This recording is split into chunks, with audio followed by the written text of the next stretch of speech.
네, 오늘 예수가 오신 이유라는 제목으로 우리 함께 말씀의 은혜를 나누고자 합니다. 많이 부담스럽습니다. 제가 이제 아래는 서봤는데 제가 여기에 서는 것도 처음이고 사실 제가 이 가운을 목사 안수 받을 때 입고 오늘 처음 입습니다. 네, 한 번도 제가 입을 일이 없어서 제가 목사 안수식 때 처음으로 입고 그대로 걸어놨다가 오늘 입었는데 네. 지금 안 그래도 열이 많은데 후끈후끈 네, 달아오르고 있습니다. 그래서 성령으로 충만해서 그렇구나라고 생각하시고 네, 그냥 함께 말씀의 은혜를 나누고자 합니다. 올 한 해가 이제 한 주밖에 남지 않았습니다. 한 해를 돌아보면서 우리가 하나님 앞에 감사할 수 있는 조건들을 좀 함께 생각해 보면서 우리가 고민한 하나님의 은혜를 더 깊이 묵상하는 시간이 되기를 원합니다. 오늘은 대강절 네 번째 주일로 저희가 이제 지키고 있는데 이 대강절의 예배를 통해서 예수님의 나심과 또 우리가 다시 오실 그 주님을 소망하고 기대하는 마음으로 우리가 기쁨과 감사하는 마음으로 나아가는 저희들이 되어야 할 것입니다. 한 해를 마무리하면서 이 성탄절, 이제 대강절과 성탄절을 우리가 보낼 수 있다라는 것은 참 기쁘고도 복된 일인 것 같습니다. 한 해를 마무리할 때에 지나온 시간들을 후회하고 또 아쉬워하는 마음들이 생기기도 하는데 이 시간을 통해서 우리를 위해 오신 예수님을 통해 우리가 다시 한번 기쁨을 누리고 또 새 힘을 얻을 수 있는 시간이 되기 때문에 저희들이 더 감사로 한 해를 마무리하고 또 기쁨으로 한 해를 준비할 수 있지 않은가라고 하는 생각을 해보게 됩니다. 요즘 교회 안에서 이 성탄절을 저희가 준비하면서 이 성탄의 기쁨을 누리는 것이 예전만 못하다라고 하는 아쉬움이 들기도 합니다. 오히려 밖에 나갔을 때에 더 성탄절 같은 분위기들을 저희가 느끼게 된다는 거죠. 저희 교회도 뭐 앞에 이제 트리도 있고 여러 가지 저희들이 표현을 했지만 그래도 오히려 밖에 나갔을 때에 이제 성탄절이 좀 다가오는구나라고 하는 기분을 느끼기가 더 쉬워집니다. 또 나가면 곳곳에서는 성탄 캐롤들이 울리고 그로 인해서 이제 성탄절이 다가오고 있구나라고 하는 생각을 하게 되는데 오히려 교회는 점점 시간이 지날수록 더 조용해져 가는 것을 저희들이 보게 됩니다. 어렸을 때 이제 저도 뭐 나이가 많은 것은 아니지만 이제 어렸을 때 시골에서 자라다 보니까 시골에서는 이 성탄절이 큰 행사였습니다. 1년에 있어서 제일 큰 행사였기 때문에 이 성탄절을 준비하기 위해서는 이제 추운 겨울이 시작되면 11월 중순부터는 이 성탄절 행사를 늘 준비해 왔습니다. 그래서 학교가 끝나면 늘 교회에 가서 워십이나 성극들을 준비하고 또 그것으로 이제 성탄절의 축제를 저희가 즐기기도 했는데 요즘 교회 안에서 이 성극을 하는 교회들을 찾아보기가 쉽지 않습니다. 왜냐하면 긴 시간을 들여서 준비를 해야 하는데 그럴 수 있는 사람이 없다라고 하는 그런 문제들 때문에 요즘은 간단하게 워십이나 수화 이런 것들로만 이제 채워져 가는 것들을 보게 됩니다. 또 24일 날 이제 성탄 이브의 행사가 끝나고 나면 저희는 항상 교회에서 온라이트를 하면서 밤이 새도록 게임을 하고 또 그 다음 날 새벽이 되면 이제 집집마다 돌아다니면서 이제 새벽송을 돌았던 그런 이제 추억들이 있습니다. 그래서 그런지 예전에 그런 추억들이 점점 잊혀져 가는 것 같은 아쉬움이 들기도 합니다. 우리 성도님들도 잘 아시면서 한 번쯤은 요셉이나 마리아가 되보신 적도 있을 것이고요. 때로는 동방박사나 목자들이 되어서 우리가 예수님의 나심을 기뻐하는 그런 축하의 자리에 서 보셨던 기억들이 있으실 것입니다. 우리가 단지 지나온 시간을 추억해야만 하는 것은 아니고 또 그것들을 계속 지켜나가야 한다라는 것은 아니지만 무엇보다 우리 안에 이 성탄의 기쁨을 맞이하는 시간들이 그저 익숙한 것에 머물러 있지는 않은지 고민해 보아야 할 것입니다. 예수님의 나심의 기쁜 소식이 정말 나의 기쁜 소식이 되어져 있는지 예수님의 그 나심의 소식을 우리가 기대하며 소망하고 살아가고 있는지 우리가 깊이 고민해 보는 시간이 되었으면 좋겠습니다. 예수님의 나심은 기쁜 소식이며 그 어떤 것과도 바꿀 수 없는 복된 소식인 것은 저희가 잊지 말아야 할 일입니다. 그렇기에 성탄의 이 축복이 그저 세상이 즐기고 세상이 좋아하는 그런 축제의 기간이 아니라 무엇보다 교회 안에서 더 큰 기쁨이 나타나고 무엇보다 교회 안에서 더 큰 기쁨을 자랑할 수 있는 시간이 되어야 할 것입니다. 오늘 대강절 네 번째 주일을 보내면서 예수가 오신 이유에 대해서 우리가 함께 말씀의 은혜를 나누고자 합니다. 그로 인해서 우리에게 하나님이 주시는 하나님의 뜻을 우리가 생각해 보고자 합니다. 추위가 찾아오고 연말이 되면 시작되는 일들 중에 하나가 무엇이냐면 불이웃돕기 이제 모금입니다. 사랑의 열매가 매년 이 연말이 되면 광화문 광장에 사랑의 온도탑을 이제 세우는 것들을 보게 됩니다. 혹시 지나가시면서 보신 분도 있을 텐데 이제 불이웃돕기를 장려하고 또 얼마나 모금이 되었는지를 이제 표현하는 그런 온도계를 만들어서 기부되는 금액에 따라서 온도를 이렇게 올리고 있는 것들을 볼 수 있습니다. 제가 12월 16일자 기사를 이제 보니까요, 이 사랑의 온도탑이라고 하는 그 기사의 타이틀이 무엇인가 봤더니 미지근이라고 하는 타이틀이었습니다. 12월 16일이 되었는데 23.2도의 온도가 채워졌다라고 하는 기사의 내용이었습니다. 제가 그 사이에 또 얼마나 변화가 있었나 오늘 이제 새벽 예배 끝나고 제가 한 번 더 찾아봤습니다. 근데 이제 12월 20일에 이제 확인이 되었는지 그날 기사를 보니까 34.1도까지 이제 채워졌다라고 하는 기사를 보기도 했습니다. 1년의 목표를 100도로 이제 잡아놓고 그 1년의 목표가 채워지도록 이제 그런 모금을 장려하고 있는 운동인데요. 아직도 많은 도움의 손길이 필요하고 아직 더 채워져야 한다라고 하는 기사의 내용이었습니다. 연말이 되면 다양한 사랑의 손길들의 소식이 들려오기도 합니다. 얼마 전 기사를 보니까 93세 된 할아버지께서 4년간 4,000개의 나무 지팡이를 만들어서 기부했다라고 하는 기사를 본 적이 있습니다. 또 매년 이름 없는 천사가 쌀을 기증했다라든지 또 많은 익명의 손길을 통해서 기부금이 전달되었다라고 하는 사랑의 내용들이 전해지기도 합니다. 이런 사랑의 손길, 그 손길의 이야기를 들을 때마다 저희들은 가슴 따뜻함을 느끼기도 합니다. 이런 사랑의 손길이 우리 교회 안에서 더욱더 차고 넘치는 손길이 되기를 소망합니다. 연말이 되었을 때 소외된 이웃을 향해 손을 내밀 수 있는 우리 믿음의 백성들의 그런 손길이 될 수 있도록 우리가 더욱더 함께 힘쓰며 나아가야 할 것입니다. 오늘 본문은 이 예수님의 오심과 사랑이라고 하는 키워드를 통해서 우리가 감당해야 할 사명에 대해 이야기하고 있습니다. 우리 믿음의 대상이 무엇이라고 생각하십니까? 당연히 우리는 하나님을 믿는다라고 말할 것입니다. 자, 그렇다면 하나님의 본질은 무엇인가 생각해 보면 하나님의 본질은 사랑이라고 말할 수 있습니다. 우리가 보고 있는 성경을 보면 그 성경에서 이야기하는 내용의 핵심이 무엇인가 생각해 보면 결국은 사랑에 대한 이야기를 하고 있는 것입니다.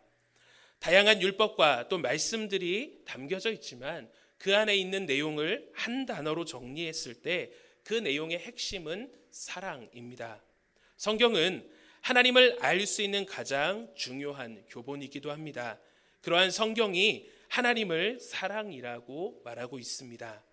믿음으로 살아가는 주의 백성들이 사랑의 본질, 하나님을 잃어버려서는 안 됩니다. 추운 겨울, 우리 교회 안에서 이러한 사랑이 얼어붙지 않도록 우리가 더욱더 힘써 사랑할 수 있어야 할 것입니다. 오늘 본문을 통해서 이 사랑을 회복하는 시간이 되기를 원합니다. 또한 하나님께서 우리에게 주신 사랑의 사명을 우리가 다시 한번 깊이 생각하는 시간이 되기를 원합니다. 그 첫째로 우리가 사랑할 때 하나님을 알 수 있다라고 합니다. 알 수 있는 것입니다. 요한은 성도들이 서로 사랑해야 함을 강조해 말하고 있습니다. 때문에 오늘 본문의 말씀에 보면 요한이 성도들에게 이야기할 때에 사랑하는 자들아라고 말하며 부르고 있는 것을 보게 됩니다. 사랑은 입술로 표현할 때에 나타날 수 있습니다. 내가 아무리 옆 사람을 사랑한다라고 생각해도 내가 사랑해라고 표현하지 않으면 옆 사람이 사랑하는지 알지 못합니다. 부부간에도 똑같죠. 사랑한다라고 말하지 않으면 저 사람이 나를 사랑하는지 그냥 정 때문에 살고 있는지 알 길이 없다라는 거죠. 사랑하면 사랑한다라고 표현해야 합니다. 자, 그러기에 잠시 긴장을 풀 겸 옆 사람을 바라보시면서 우리 좀 사랑합니다라고 우리 인사했으면 좋겠습니다.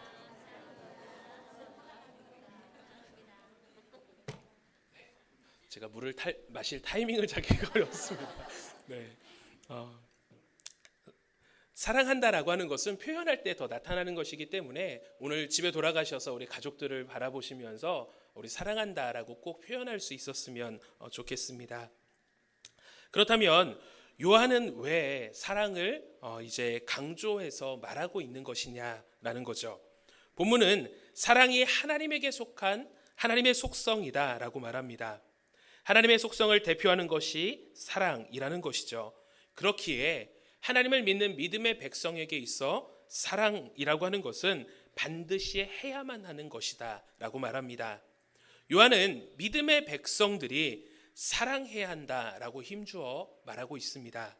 오늘 본문은 사랑하는 것이 하나님을 아는 것이다 라고 말합니다. 다르게 말하면 우리가 하나님을 믿는다라고 하는 것은 곧 사랑한다라는 것과 연결되어진다라는 거죠. 사랑하라라는 명령은 이미 예수님께서 우리에게 명령하신 말씀이기도 합니다. 우리 요한복음 14장 34절과 35절 말씀 우리 함께 앞에 화면 보시고 우리 읽어보도록 하겠습니다. 새 계명을 너희에게 주노니 서로 사랑하라. 내가 너희를 사랑한 것 같이 너희도 서로 사랑하라. 너희가 서로 사랑하면 이로써 모든 사람이 너희가 내 제자인 줄 알리라. 요한복음 15장 12절 말씀입니다. 내 계명은 곧 내가 사랑한 것 같이 너희도 서로 사랑하라 하는 이것이니라. 아멘. 우리 요한복음 15장 17절 말씀 우리 한 번 더 읽겠습니다. 내가 이것을 너희에게 명함은 너희로 서로 사랑하게 하려 함이라. 아멘. 자, 이 모든 말씀은 믿음의 백성을 향해 예수님께서 하신 사랑의 명령입니다. 요한은 이런 하나님의 명령인 사랑을 하나님을 아는 것과 연결시켜 우리가 서로 사랑해야 한다라고 힘주어 말하고 있습니다. 본문은 우리가 사랑하면 하나님을 알고 사랑하지 않으면 하나님을 알지 못한다라고 말합니다. 그 근거가 무엇입니까? 사랑은 하나님에게 속한 것이라는 거죠. 그리고 사랑은 하나님의 속성, 본질이기 때문입니다. 그러기에 하나님을 믿는 자들은 사랑해야 한다라는 것입니다. 그러기에 사랑하면 그 본질이신 하나님을 알게 되고 사랑하지 않으면 하나님의 본질에 동참하지 않는 것이기에 하나님을 모르는 것이 됩니다. 우리는 놀라운 사실을 발견하게 됩니다. 우리가 아무리 힘쓰고 애써도 우리의 마음에 사랑이 없다면 하나님을 알지 못한다라는 것입니다. 하나님의 본질인 사랑을 떠나서는 우리가 하나님을 알 수 없습니다. 아무리 성경을 공부하고 아무리 열심으로 예배 자리에 참여하고 아무리 우리가 수고하고 땀 흘려 헌신과 봉사로 나아가도 우리 안에 사랑이 없다면 우리는 그 하나님을 알 수 없다라는 것입니다. 물론 머리와 지식으로 하나님을 알 수는 있습니다. 그러나 하나님의 본질을 알 수는 없습니다. 우리는 하나님을 사랑할 때 하나님을 알 수 있습니다. 우리 은총교회 모든 성도님들 안에 하나님을 알아가는 놀라운 지식과 또 그 은혜가 차고 넘치기를 간절히 원합니다. 그러기에 우리는 더욱더 사랑할 수 있어야 합니다. 사랑이 없는 헌신과 봉사는, 사랑이 없는 지식은 하나님을 알 수 없기 때문입니다. 둘째로 하나님의 사랑은 이렇게 나타났다라고 성경은 말합니다. 우리 9절 말씀입니다. 본문 9절 말씀 우리 한번 읽어보겠습니다. 하나님의 사랑이 우리에게 이렇게 나타난 바 되었으니 하나님이 자기의 독생자를 세상에 보내심은 그로 말미암아 우리를 살리려 함이라. 아멘. 자, 사랑이신 하나님께서 우리에게 보여주신 가장 놀라운 사랑은 독생자 예수를 세상에 보내주신 것입니다. 이 사랑은 우리의 죄를 대신하여 화목의 제물로 보내신 대속의 사랑입니다. 우리는 과연 이 사랑을 이해할 수 있겠습니까? 하나님은 우리를 사랑하셔서 아무런 죄도 없으신 독생자 아들을 인간의 몸으로 이 땅에 보내주셨습니다. 그리고 우리를 대신하여 희생의 제물이 되게 하셨다라는 것입니다. 어떤 부모가 자신의 사랑하는 자녀를 아무런 대가 없이 내어주며 다른 사람을 사랑할 수 있겠습니까? 그런데 하나님은 그렇게 하셨습니다. 자신의 독생자 아들을 우리를 위해 보내주셨습니다. 예수의 나심을 기뻐하는 감사의 대강절과 또 성탄절의 시간은 이러한 하나님의 사랑을 깨닫는 시간이 되어야 합니다. 하나님께서 우리를 위해 보내신 그 예수 그리스도의 은혜와 사랑을 깊이 생각하고 묵상하는 시간이 바로 이 시간이 되는 것입니다. 그런데 이 사랑의 원리에는 더 놀라운 은혜가 있음을 발견하게 됩니다. 10절의 말씀입니다. 우리가 하나님을 사랑한 것이 아니요 하나님이 우리를 사랑하사라고 말합니다.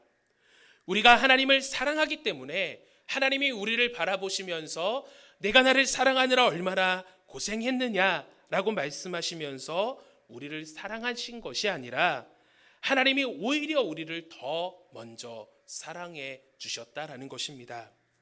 출애굽기에 보면 늘 불평과 원망이 가득한 이스라엘 백성들이 나오고 있습니다. 저는 출애굽기를 참 좋아하는데요. 그 출애굽기를 읽을 때마다 그런 생각을 해보게 됩니다. 내 자식 같으면 한 대 쥐어박았으면 좋겠다라고 하는 생각입니다. 어찌 그리 불평불만이 많은지 사랑으로 그들을 인도하고 이끌어주시는 그 하나님의 은혜를 잊고 살아가는 이스라엘 백성들의 모습을 통해 늘 안타까운 마음이 들기도 합니다. 자, 그런데 생각해 보면 우리의 모습이 이런 이스라엘 백성들의 모습과도 같아 보입니다. 얼마나 하나님의 보시기에 악한지 우리의 삶의 모습은 죄에 속한 더러운 모습임을 늘 깨닫게 됩니다. 그런데 우리는 늘 어떠합니까? 하나님 앞에 당당하게 서려 합니다. 왜 그렇습니까? 내가 착각하며 살아가기 때문입니다.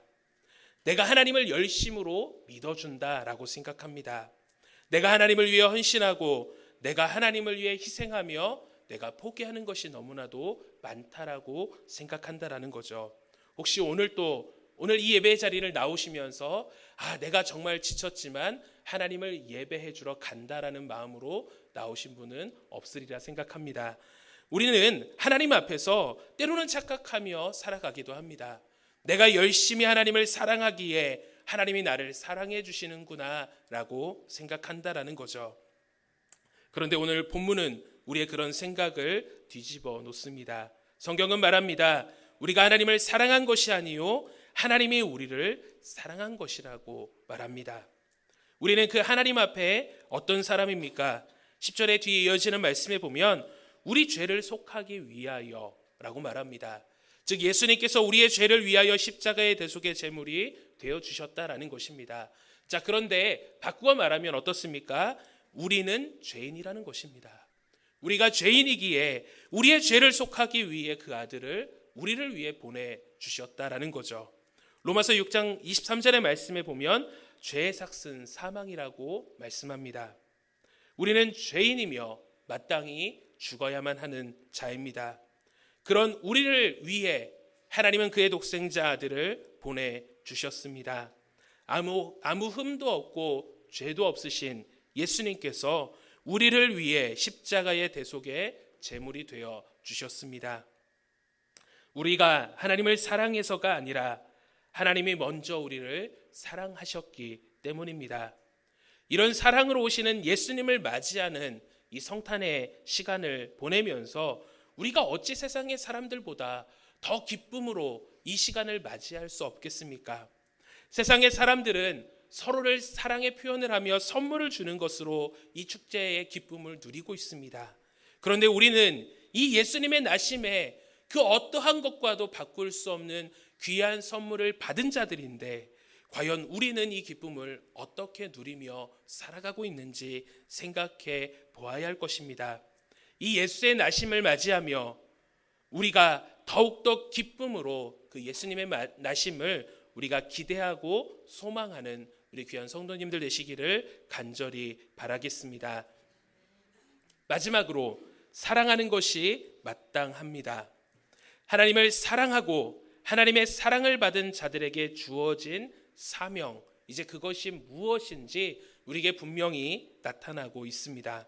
오늘 본문 11절 말씀 우리 한번 같이 읽어보겠습니다. 사랑하는 자들아,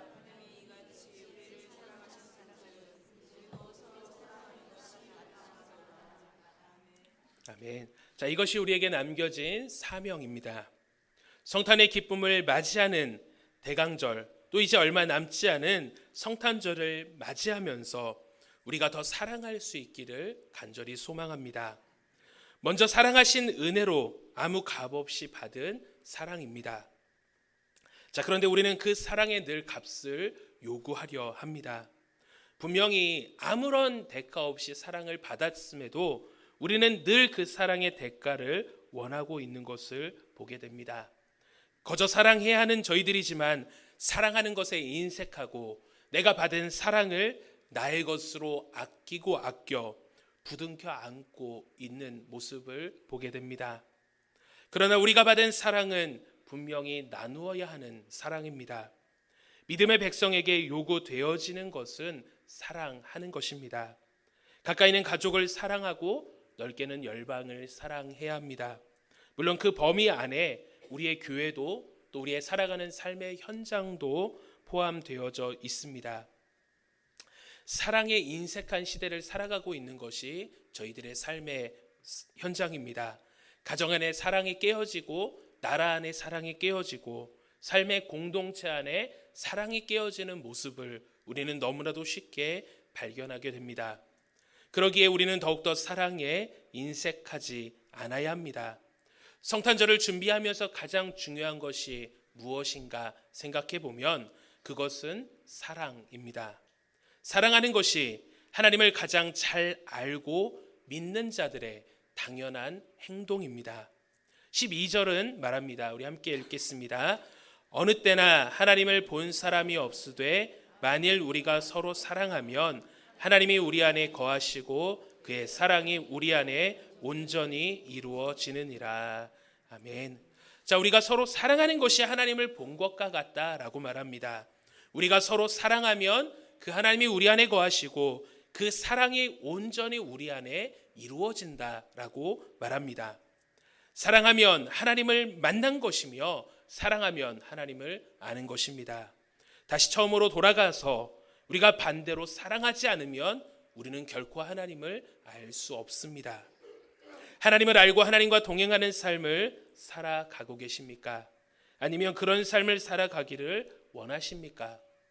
이제 우리는 사랑할 수 있어야 합니다.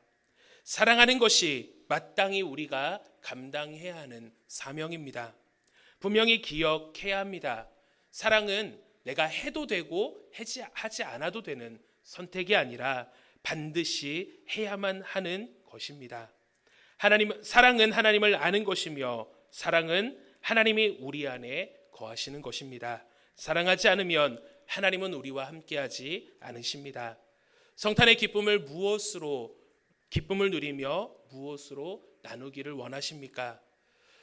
저희 첫째 딸이 이제 4살인데요. 어린이집에서 배웠는지 집에 와서 양말을 걸겠다라고 이야기를 합니다. 이제 이 양말을 걸어서 그 안에 뭔가 들어온다라고 하는 것을 이제 배웠을 것입니다. 자, 그런데 이 어린 아이가 양말을 걸겠다라고 하는 것은 무엇을 요구하는 것일까? 제가 생각해 보니까 자기가 사랑받고 있음을 확인하고 싶어 하는 것 같습니다.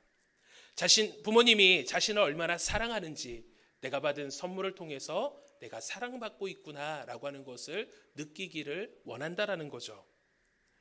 그 어린이에게 필요한 것은 정말 좋은 선물이 아니라 네가 정말 사랑받고 있는 소중한 존재라고 하는 것을 확인하는 것일 것입니다. 우리는 무엇으로 사랑을 표현할 수 있을까요?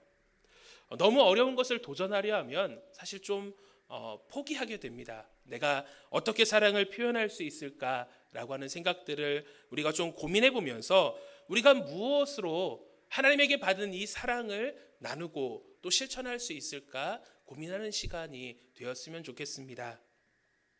우리 안에 사랑의 마음을 품고 사랑한다라고 하는 따뜻한 말을 한 번이라도 해보는 것도 중요한 실천이 될 것입니다. 말하는 것이 너무 어려워요 라고 말하면 조그만한 정성을 담아 사랑의 표현을 해보는 것도 좋은 방법이 될 것입니다. 또 구목사님께서 말씀하신 대로 사랑의 카드를 써서 사랑의 표현을 해보는 것도 매우 좋은 방법이 될 것입니다. 또한 가능하시다면 아직 채워지지 않았다라고 말하는 사랑의 온도계를 우리가 채우는 것에 힘을 보태보는 것도 또 하나의 방법이 되지 않을까 생각해 보게 됩니다. 연말을 맞이하고 또 예수님의 나심을 기뻐하는 이 성탄의 시간을 보내시며 우리 안에 하나님의 사랑을 어떻게 전하고 나눌 수 있을까 고민하는 시간이 되시기를 바랍니다. 그로 인하여서 우리의 주변에 하나님의 사랑을 전하고 우리의 가족에 하나님의 사랑을 전함으로 내가 사랑받은 그 사랑을 널리 알릴 수 있는 그런 우리 성도님들의 삶이 되시기를 간절히 바라겠습니다.